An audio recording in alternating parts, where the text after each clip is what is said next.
Assalamualaikum warahmatullahi wabarakatuh. Selamat pagi, teman-teman.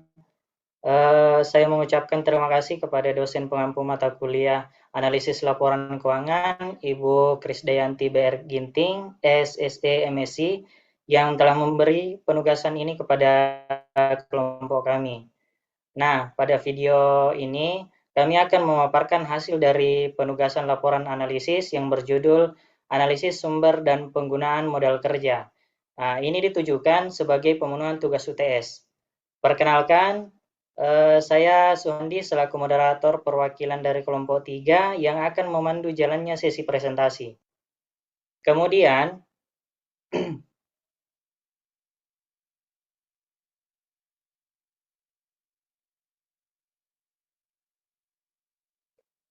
kelompok kami beranggotakan 6 orang. Nah, yang pertama itu saya sendiri, Suhandi. Kemudian yang kedua Nur Hidayah, yang ketiga Selvira Syam, Makfirah, Nur Fitrah, dan yang terakhir Musdalifah. Next.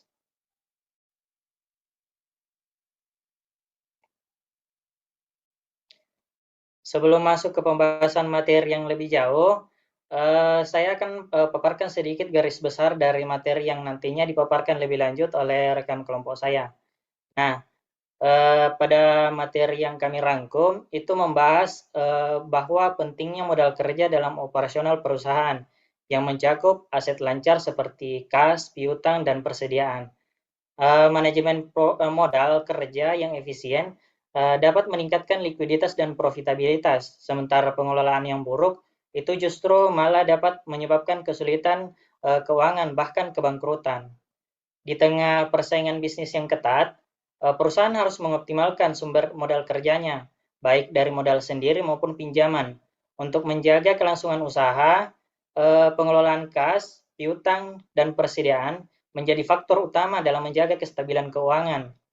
Namun di sisi lain, terdapat tantangan dalam pengelolaan modal kerja, seperti risiko likuiditas, ketidaksamaan aset dan kewajiban lancar, serta masalah dalam manajemen piutang dan persediaan.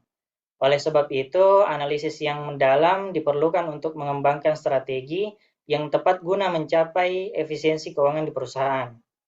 Jadi, modal kerja merupakan faktor krusial yang menentukan kelangsungan operasional dan kestabilan finansial pada perusahaan. Nah, kita lanjut untuk slide selanjutnya. Nah, yang pertama ini ada definisi dan elemen utama modal kerja. Dan yang kedua itu ada peran modal kerja dan likuiditas dan profitabilitas. Nah, kita bahas lebih dulu definisi dan elemen utama modal kerja. Nah, di sini yang poin pertama definisi modal kerja. Secara sederhana, modal kerja adalah dana yang digunakan untuk menjalankan operasional sehari-hari perusahaan, terutama dalam waktu jangka pendek. Jika kita lihat dari sudut pandang akuntansi, modal kerja dihitung sebagai selisih antara aset lancar dan kewajiban lancar. Kemudian, ada dua konsep utama yang perlu kita pahami, yaitu modal kerja kotor dan modal kerja bersih. Nah, untuk modal kerja kotor atau disebut gross working capital, yaitu total aset lancar perusahaan, termasuk kas, piutang, dan juga persediaan. Kemudian, modal kerja bersih atau net working capital. Nah, ini adalah suatu selisih antara aset lancar dan kewajiban lancar. Yang ini mencerminkan bahwa seberapa kuat perusahaan dalam memenuhi kewajiban dalam jangka waktu pendek. Nah, menurut para ahli seperti yang dikemukakan oleh Brigham dan Houston di tahun 2019 dan Kashmir di tahun 2018, mengemukakan bahwa modal kerja adalah indikator penting kesehatan keuangan perusahaan yang bersifat dinamis dan harus dikelola secara efisien. Nah, di sini juga kita bahas elemen yang digunakan pada modal kerja. Nah, elemen yang pertama, elemen ini dibagi untuk beberapa poin. Nah, poin yang pertama itu ada kas dan setara kas. Ini adalah dana liquid yang digunakan untuk operasional sehari-hari dan juga digunakan sebagai investasi dalam waktu jangka pendek. Kemudian poin yang kedua, piutang usaha. Nah, ini adalah uang yang masih harus diterima dari pelanggan akibat transaksi kredit, sehingga penting memiliki kebijakan kredit dan juga prosedur penagihan yang efektif. Kemudian, persediaan. Nah, ini adalah barang yang disimpan untuk proses produksi dan penjualan. Ini harus dikelola dengan baik agar tidak terjadi kelebihan atau kekurangan stok. Dan poin terakhir itu utang usaha dan kewajiban lancar. Nah, kewajiban yang harus dibayarkan dalam waktu jangka pendek karena ini dapat menjadi sumber pendanaan spontan bagi perusahaan. Lanjut untuk poin kedua, yaitu peranan modal kerja dalam likuiditas dan profitabilitas. Nah, di sini modal kerja yang dikelola dengan baik dapat membantu perusahaan mencapai keseimbangan antara likuiditas atau kemampuan membayar kewajiban dan juga profitabilitas atau kemampuan menghasilkan laba. Nah, kita membahas untuk sisi likuiditas dulu. Penelitian menunjukkan bahwa bahwa angka presentasi yang mencapai 79% itu akan mengalami kebangkrutan bagi perusahaan kecil yang disebabkan oleh masalah modal kerja yang buruk. Kemudian dari sisi profitabilitas. Nah, di sini menunjukkan bahwa pengelolaan modal kerja yang efisien itu justru malah meningkatkan keuntungan bisnis. Jadi, kesimpulan dari materi yang saya sampaikan bahwa perusahaan harus menemukan keseimbangan yang optimal antara memiliki cukup dana untuk operasional atau tidak kekurangan likuiditas dan juga menghindari dana menganggur atau tidak kehilangan potensi keuntungan. Nah, itu dia pemaparan yang bisa saya sampaikan. Kemudian akan dilanjut oleh Saudari Makfira dengan materi bagaimana sumber modal kerja dan bagaimana strategi pembiayaan yang efektif. Kepada Saudari Makfira, disilahkan. Baik, terima kasih. Saya langsung ke materi berikutnya, yaitu sumber modal kerja dan strategi pembiayaan yang efektif. Sebelumnya tadi kan sudah dijelaskan bahwa modal kerja itu untuk operasional sehari-hari perusahaan, agar modal kerja dikelola secara efisien. Perusahaan tentu harus memiliki sumber modal yang tepat serta penerapan strategi pembiayaan yang efektif agar modal tersedia dalam jumlah cukup tanpa membebani keuangan. Berdasarkan modal kerja itu dibedakan menjadi dua, yaitu modal kerja permanen dan modal kerja variabel. Jumlah minimum modal kerja yang harus selalu tersedia untuk memastikan kelancaran operasi bisnis. Modal kerja permanen ini juga mencakup investasi dalam aset lancar yang tidak berubah sepanjang waktu yang diperlukan untuk operasi rutin. Nah, strategi pembiayaan yang efektif untuk modal kerja permanen ini, pertama itu menggunakan modal kerja utang jangka panjang. Kemudian jika perlu pinjaman, pilih utang jangka panjang dengan suku bunga rendah agar cicilan lebih ringan. Kemudian kelola arus kas dengan baik, misalnya dengan mempercepat penerimaan piutang agar modal selalu tersedia. Nah, kemudian modal kerja variabel. Modal kerja ini yang berfluktuasi sesuai dengan perubahan dalam volume produksi. Musim penjualan tinggi, perusahaan mungkin memerlukan lebih banyak modal kerja untuk membeli persediaan tambahan atau menutupi piutang yang meningkat.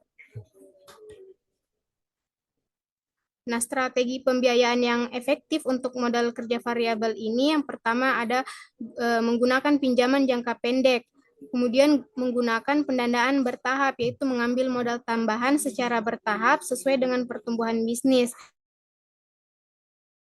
Optimalkan manajemen persediaan agar modal tidak terkunci dalam stok barang yang berlebihan.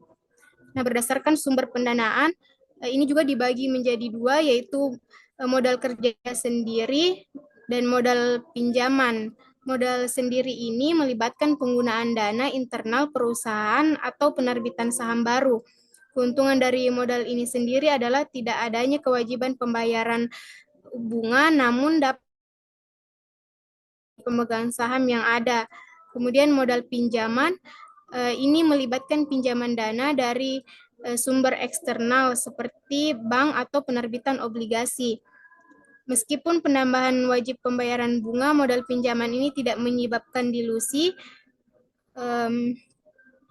namun perusahaan harus berhati-hati dalam mengelola tingkat utang untuk menghindari risiko keuangan yang berlebihan. Sekian dari saya kembalikan ke moderator.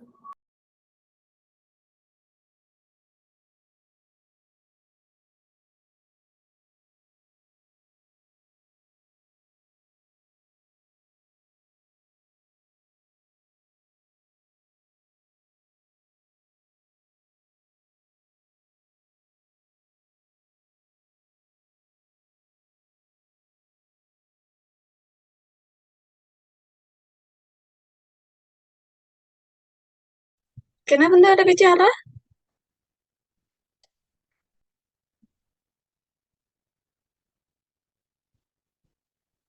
Tuhan, kembali nih ke moderator.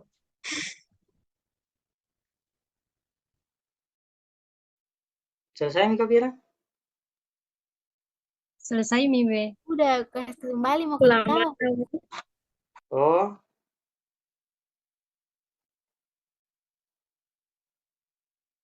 oke, baik. Terima kasih kepada Saudari Makfira.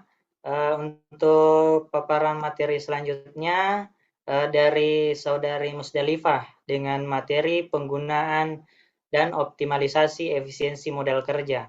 Kepada Saudari Musdalifah, disilakan. Baik, terima kasih atas kesempatan yang telah diberikan oleh moderator. Langsung saja di sini ada materi penggunaan modal kerja dan optimalisasi efisiensi yang terbagi menjadi dua. Yang pertama itu pengolahan kas untuk menjaga keseimbangan likuiditas. Terus pengertian dan pentingnya pengolahan kas yaitu kas adalah aset paling liquid dalam perusahaan yang digunakan untuk membayar kewajiban jangka pendek seperti gaji karyawan, pembelian bahan baku, dan pembayaran utang. Pengelolaan kas yang buruk dapat menyebabkan perusahaan mengalami kesulitan keuangan meskipun memiliki profitabilitas yang baik. Terus ada strategi pengelolaan kas yang efektif. Yang pertama itu membuat proyeksi arus kas. Perusahaan harus menyusun laporan arus kas secara berkala untuk memperkirakan kebutuhan dana di masa depan dengan memproyeksi pemasukan dan pengeluaran. Perusahaan dapat mengambil keputusan yang lebih baik terkait investasi dan pengeluaran operasional. Yang kedua, mengoptimalkan penerimaan dan pengeluaran kas. Menghindari keterlambatan dalam penerimaan kas dari pelanggan dengan menerapkan sistem pembayaran yang lebih efisien, seperti auto debit atau e-payment. Yang ketiga itu, menjaga saldo yang seimbang. Kas yang terlalu sedikit dapat menyebabkan perusahaan kesulitan membayar kewajibannya. Terus ada poin kedua yaitu manajemen piutang dan kebijakan kredit yang sehat. Pengertian dan pentingnya manajemen piutang. Piutang adalah hak perusahaan untuk menerima pembayaran dari pelanggan yang telah membeli barang atau jasa dengan sistem kredit. Terus ada langkah-langkah dalam manajemen piutang yang efektif, yaitu dengan menentukan syarat dan ketentuan pembayaran seperti batas waktu, misalnya 30 hari, 60 hari, atau 90 hari, dan bunga atas keterlambatan pembayaran, menyeimbangkan antara fleksibilitas bagi pelanggan dan keamanan bagi perusahaan agar tidak terjadi penumpukan piutang yang tak tertagih. Terus ada poin C, melakukan analisis kemampuan bayar pelanggan. Yang pertama itu mengevaluasi riwayat kredit pelanggan sebelum memberikan fasilitas kredit untuk mengurangi risiko gagal bayar. Yang kedua, menerapkan sistem penagihan yang tertata seperti pengingat otomatis melalui email atau telepon kepada pelanggan yang mendekati tenggat waktu pembayaran. Terakhir yaitu perusahaan dapat memberikan diskon bagi pelanggan yang membayar lebih awal sebagai strategi mempercepat arus kas. Sekian materi yang dapat saya bawakan. Saya kembalikan ke moderator. Baik, terima kasih atas pemaparannya. Untuk paparan materi selanjutnya dari Saudari Nur Fitrah kepada Saudari Nurfitra dengan materi tantangan dan risiko dalam pengelolaan modal kerja. Saya silahkan.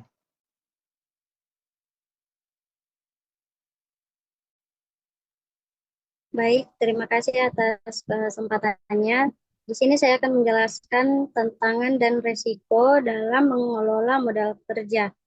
Nah, dalam pengelolaan modal kerja, perusahaan akan menghadapi beberapa tantangan. Nah, yang pertama yang akan saya jelaskan yaitu risiko likuiditas dan dampaknya terhadap operasional bisnis. Risiko likuiditas ini merupakan salah satu tantangan utama dalam pengelolaan modal kerja. Likuiditas mengacu pada kemampuan perusahaan untuk memenuhi kebutuhan jangka pendeknya, seperti membayar utang dagang, gaji karyawan, dan biaya operasional lainnya. Ketika perusahaan mengalami krisis likuiditas, dampak yang ditimbulkan bisa sangat serius, misalnya keterlambatan pembayaran kepada pemasok bisa membuat hubungan bisnis yang memburuk atau bahkan mampu memutuskan kontrak kerjasama. Untuk menghindari risiko likuiditas ini, perusahaan perlu melakukan manajemen kas yang efektif. Salah satunya yaitu dengan menyusun proyeksi arus kas secara rutin agar dapat memperkirakan kebutuhan kas dalam periode selanjutnya. Yang kedua yaitu masalah dalam manajemen piutang dan cara mengatasinya. Manajemen piutang yang tidak efektif ini dapat menjadi sumber masalah besar dalam pengelolaan modal kerja. Piutang usaha yang menumpuk utang usaha yang menumpuk dan sulit tertagih akan menghambat arus kas masuk perusahaan. Hal ini sering terjadi karena perusahaan terlalu longgar dalam memberikan kredit kepada pelanggan atau kurang tegas dalam penagihan pembayaran yang sudah jatuh tempo. Akibatnya, banyak kas yang terkunci dalam bentuk piutang dan tidak bisa digunakan untuk kebutuhan operasional lainnya. Masalah piutang ini juga dapat menyebabkan meningkatnya resiko piutang yang tak tertagih atau bad debt. Ketika pelanggan tidak mampu atau tidak bersedia membayar, perusahaan harus menanggung kerugian yaitu berupa menghapus nilai piutang tersebut dari pembukuan. Untuk mengatasi masalah piutang ini, perusahaan harus menerapkan kebijakan kredit yang selektif dan bertanggung jawab. Pengecekan kelayakan kredit pelanggan sebelum memberikan fasilitas kredit ini sangat penting untuk meminimalisir risiko gagal bayar. Yang ketiga yaitu ketidakseimbangan modal kerja antara overtrading dan undertrading. Ketika keseimbangan dan pengelolaan modal kerja dapat terjadi dalam bentuk overtrading maupun undertrading. Overtrading ini merupakan situasi di mana perusahaan melakukan ekspansi usaha secara agresif tanpa didukung modal kerja yang memadai. Hal ini menyebabkan tekanan pada arus kas dan menyebabkan peningkatan penggunaan utang jangka pendek. Meskipun penjualan dalam perusahaan ini meningkat, kondisi keuangan perusahaan sebenarnya rapuh karena tidak cukup likuiditas untuk mendukung pertumbuhan tersebut. Nah, begitupun sebaliknya, yaitu undertrading. Ketika terjadi undertrading, perusahaan harus berhati-hati dalam menggunakan modal kerja. Aset yang dimiliki tidak dimanfaatkan secara optimal, misalnya kas yang menganggur terlalu lama tanpa diinvestasikan kembali dalam operasional atau ekspansi. Akibatnya di sini pertumbuhan perusahaan menjadi lambat dan peluang pasar bisa hilang. Agar perusahaan tidak terjebak dalam kondisi overtrading maupun undertrading ini, dibutuhkan analisis dan perencanaan yang matang dalam pengelola modal kerja. Perusahaan perlu memantau rasio-rasio keuangan seperti rasio lancar, perputaran persediaan, dan rasio utang secara berkala untuk mengetahui kondisi modal kerja yang ideal. Sekian dari saya kembalikan ke moderator. Baik, terima kasih atas pemaparannya. Kemudian selanjutnya oleh Saudari Nur Hidayah dengan materi strategi dalam pengelolaan modal kerja untuk pertumbuhan bisnis. Kepada Nur Hidayah, disilakan. Baik, terima kasih atas kesempatannya. Materi selanjutnya yaitu Strategi pengelolaan modal kerja untuk pertumbuhan bisnis. Bisa kita lihat di sini ada 2 strategi pengelolaan modal kerja untuk pertumbuhan bisnis, yakni yang pertama yaitu teknik optimalisasi modal kerja untuk meningkatkan hasil profitabilitas. Pengelolaan modal kerja yang efisien menjadi fondasi penting dalam mencapai pertumbuhan bisnis yang sehat dan berkelanjutan. Modal kerja yang terdiri dari aset lancar dikurangi dengan kewajiban lancar mencerminkan kemampuan perusahaan untuk memenuhi kewajiban jangka pendek dan mendukung kegiatan operasional. Tanpa pengelolaan yang tepat, perusahaan bisa mengalami kekurangan kas, pemborosan sumber daya, atau bahkan kesulitan mempertahankan kelangsungan usaha. Kemudian yang kedua yaitu digitalisasi dan teknologi dalam manajemen modal kerja. Digitalisasi telah menjadi kunci utama dalam meningkatkan efisiensi dan akurasi pengelolaan modal kerja di era modern. Dengan kemajuan teknologi, perusahaan dapat mengintegrasikan proses keuangan, operasional, dan rantai pasok secara lebih efektif. Sistem digital seperti software akuntansi, ERP atau Enterprise Resource Planning, dan platform manajemen kas memungkinkan pelacakan aset lancar, kewajiban jangka pendek, serta arus kas masuk dan keluar secara real-time. Hal ini mempermudah manajemen dalam mengambil keputusan yang cepat dan berbasis data. Itulah yang dapat saya paparkan. Saya kembalikan ke moderator. Baik, terima kasih untuk paparan materi dari Saudari Nur Hidayah.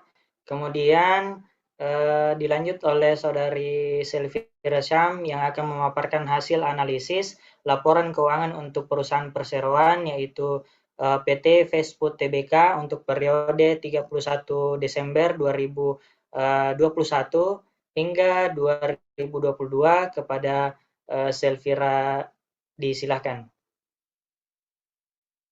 Baik, di sini saya akan menjelaskan tentang bagaimana cara menganalisis suatu laporan sumber dan penggunaan modal kerja. Untuk membuat ataupun menganalisis suatu laporan modal kerja, pertama-tama kita membutuhkan suatu laporan posisi keuangan. Di sini saya mempunyai laporan posisi keuangan dari PT Fastfood Tbk yang terjadi pada per 31 Desember 2021 dan 31 Desember 2022. Laporan posisi keuangan ini kita jadikan sebagai neraca perbandingan untuk membuat laporan perubahan modal kerja dan juga laporan sumber dan penggunaan modal kerja. Dalam neraca perbandingan ini, kita akan menganalisis naik atau turunnya suatu aset maupun hutang perusahaan, di mana kita menggunakan analisis tren ataupun analisis naik turun. Di sini saya menggunakan analisis naik turun, sekaligus saya juga menggunakan debit ataupun kredit, di mana di sini saya menggunakan rumus dasar akuntansi, yaitu aktiva sama dengan pasiva, di mana aktiva itu bertambah di debit, sedangkan pasiva bertambah di kredit, berkurang di debit. Oke, langsung saja kita menganalisis. Nah, untuk menganalisis akun pertama, kas dan setara kas, di mana terjadi kenaikan sebesar 8.833.310.000. Angka ini kita dapatkan dari kas dan setara kas tahun 2022 kita kurangkan dengan kas dan setara kas tahun 2021, sehingga didapatkanlah angka tersebut. Terus yang kedua itu untuk piutang usaha pihak ketiga. Di sini terjadi penurunan. Penurunan ini artinya angka minus ini artinya terjadi penurunan pada piutang usaha pihak ketiga tahun 2021, sehingga kan aset itu bertambah di debit, berkurang di kredit, sehingga kita catat di kredit berkurang sebesar 2.662.826.000. Begitupun dengan piutang lain-lain bertambah sebesar 5.325.732.000. Persediaan bersihnya juga bertambah sebesar 24.271.212.000. Menghitung analisis naik ataupun turunnya suatu aset ataupun hutan perusahaan, kita dapat melakukan rumus seperti yang saya sebutkan tadi, yaitu kita kurangkan tahun 2022, kita kurangkan dengan tahun 2021. Begitupun dengan semua aset lancar di laporan keuangan ini. Terus liabilitas jangka pendek. Nah, di sini liabilitas jangka pendek terjadi penurunan sebesar 9.935.572.000. Hutan bertambah di kredit, berkurang di debit, sehingga kita catatnya di debit sebesar angka tersebut. Begitupun dengan utang usaha pihak yang berelasi meningkat di kredit, dan hutang pihak ketiga juga meningkat, pihak yang berelasi ini berkurang. Dia berkurang sebesar 181.693.000. Jadi di sini terjadi penurunan hutang pihak yang berelasi, terjadi penurunan dari yang angkanya 546.285.000 tahun 2021, ternyata terjadi penurunan di tahun 2022 sebesar 180.693.000. Begitupun dengan liabilitas jangka panjang, dia terjadi kenaikan sebesar 2.951.489.000.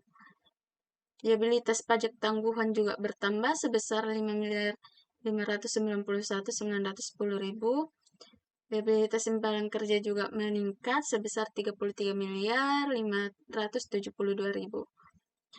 Terus ternyata liabilitas jangka panjang lainnya berkurang bersebesar 287.499.000, di mana terjadi penurunan sebesar angka tersebut. Yang tadinya sebesar 478.125.000, dia berkurang menjadi 190.626.000. Saldo laba telah ditentukan meningkat, saldo laba belum ditentukan juga meningkat. Sehingga ketika kita menjumlahkan semua akun yang ada di debit, itu akan sama dengan semua jumlah akun yang ada di kredit. Dia harus balance. Nah, setelah kita membuat neraca perbandingan ini, kita akan membuat laporan perubahan modal kerja. Nah, rumus untuk mencari laporan perubahan modal kerja ialah aset lancar kita kurangkan dengan hutang lancar, di mana untuk membuat laporan perubahan modal kerja, semua akun yang ada di aset lancar maupun yang ada di hutang lancar kita gabungkan menjadi seperti yang ada di sini. Di sini juga seperti yang tadi, kita pindahkan saja dia bertambah ataupun berkurangnya. Jadi ketika kita menjumlahkan seluruh akun yang ada di bagian bertambah ataupun naiknya, kita kurangkan dengan seluruh akun yang ada pada bagian berkurang ataupun turunnya. Di mana ketika kita kurangkan yang bertambah dengan yang berkurang, maka terjadi selisih. Nah, selisih inilah yang menjadi modal kerja dari perusahaan PT tersebut tahun 2022. Untuk benar ataupun salahnya, kita akan menceknya di laporan sumber penggunaan modal kerja. Nah, ternyata di laporan sumber dan penggunaan modal kerja, di bagian sumber, nah ada beberapa poin untuk sumber dan penggunaan modal kerja, di mana sumber penggunaan modal kerja bisa berasal dari penjualan aktiva tidak tetap, investasi jangka pendek, terus penjualan surat-surat berharga ataupun obligasi. Nah, di sini kan terjadi kenaikan dari kewajiban sewa pembiayaan, sehingga modal kita atau modalnya perusahaan PT Fast Food itu bertambah sebesar 2.951.489.000 yang didapatkan dari sini. Dia kan naik, jadi dia bertambah, ekuitasnya bertambah, modalnya perusahaan PT Fast Food. Terus liabilitas pajak tangguhannya juga naik yang menjadi sumbernya modal kerja dari perusahaan PT Facebook. Liabilitas imbalan kerja juga naik.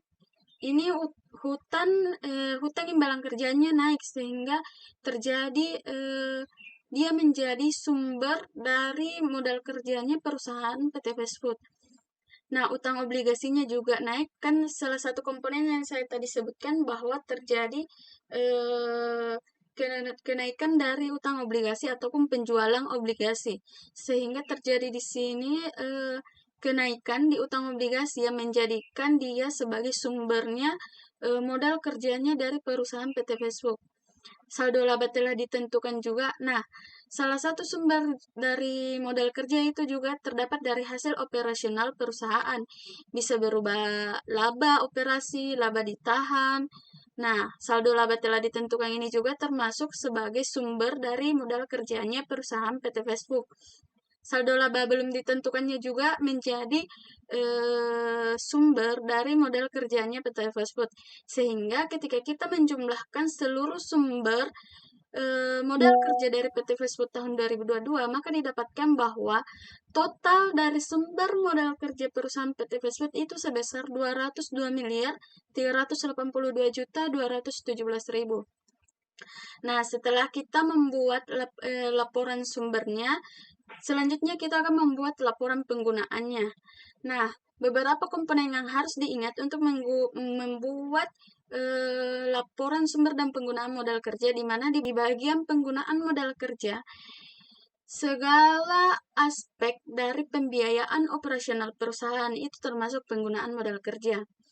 Jadi, nah, di sini aset tetap setelah dikurangi akumulasi sebesar 68.856.271.000 yang didapatkan dari dari sini. Di sini aset tetap setelah dikurangi akumulasi dia meningkat sebesar 68.856.000.000. Nah, di sini kan dia aset tetapnya meningkat, otomatis terjadi penggunaan modal kerja, di mana dia aset tetapnya meningkat. Mungkin perusahaan PT Fast Food ini membeli aset tetap sehingga dia menggunakan modal kerja sebesar 68.856.000.000. Nah, di sini juga terjadi biaya renovasi bangunan seperti yang saya sebutkan tadi, segala biaya ataupun segala pengeluaran yang dilakukan oleh perusahaan itu akan menjadi sebagai penggunaan penggunaan dari modal kerjanya PT Fast Food. Dia naik sebesar 76.486.000. Terus ada juga sewa jangka panjang dibayar di muka. Ini juga termasuk penggunaan. Terus ada biaya tanggungan neto, ini juga termasuk. Terus aset tidak lancar lainnya juga dia naik. Jadi dia menggunakan modal kerja untuk meningkatkan aset tidak lancarnya. Terus liabilitas jangka panjang lainnya. Nah, salah satu salah satu komponen dari penggunaan modal kerja yaitu terjadi penurunan. Nah, di sini liabilitas jangka panjang lainnya menurun sebesar 287.499.000. Nah, di sini PT Fast Food menggunakan modal kerjanya untuk membayar liabilitas jangka panjang lainnya, sehingga liabilitas jangka panjang lainnya menurun sebesar 287.499.000. Dari total penggunaan modal kerja didapatkan penggunaan modal kerja yang dilakukan oleh PT Fast Food Tbk itu sebesar 190.070.869.000. Nah, dari sini kita kurangkan dari yang sumber, kita kurangkan dengan penggunaan, sehingga didapatkan modal kerjanya 12.311.348 juta. Ini sama dengan yang di laporan perubahan modal kerja. Jadi, laporan perubahan modal kerja dan laporan sumber penggunaan modal kerja harus sama. Ketika di laporan perubahan modal kerja berbeda dengan laporan sumber penggunaan modal kerja, maka di situ akan terjadi kesalahan. Jadi, sumber kita kurangkan dengan penggunaan, kita dapatkan modal kerjanya. Modal kerjanya ini harus sama di laporan perubahan modal kerja. Jadi 150 kita tambahkan dengan 12 miliar, kita dapatkan 202 miliar diam di balance sama ini. Nah, itulah yang dapat saya sampaikan. Saya kembalikan ke moderator. Baik, terima kasih atas pemaparannya dari Saudari Selvira Syam. Selanjutnya kita masuk ke kesimpulan. Nah, dari pemaparan yang telah disampaikan, dapat disimpulkan bahwa modal kerja memiliki peran yang sangat penting dalam keberlangsungan dan pertumbuhan bisnis. Modal kerja yang dikelola dengan baik akan membantu perusahaan menjaga keseimbangan antara likuiditas dan profitabilitas. Efisiensi dalam pengelolaan modal kerja dapat dicapai dengan strategi yang tepat dalam manajemen kas, piutang, persediaan, serta utang usaha. Pengelolaan modal kerja yang efektif memungkinkan perusahaan untuk memenuhi kewajiban jangka pendeknya tanpa mengorbankan kesempatan investasi atau pertumbuhan. Dengan strategi pembiayaan yang tepat, perusahaan dapat menentukan kombinasi antara modal sendiri dan modal pinjaman untuk mendukung operasional bisnisnya. Selain itu, pemanfaatan teknologi dalam pengelolaan modal kerja membantu meningkatkan efisiensi, mempercepat proses pengambilan keputusan, dan mengoptimalkan arus kas. Nah, itu dia kesimpulannya.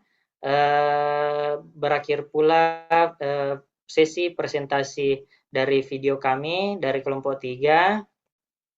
Maka dari itu kami ucapkan terima kasih. Kemudian harapan kami materi ini bisa menjadi tambahan wawasan bagi kita semua. Lebih dan kurangnya mohon maaf.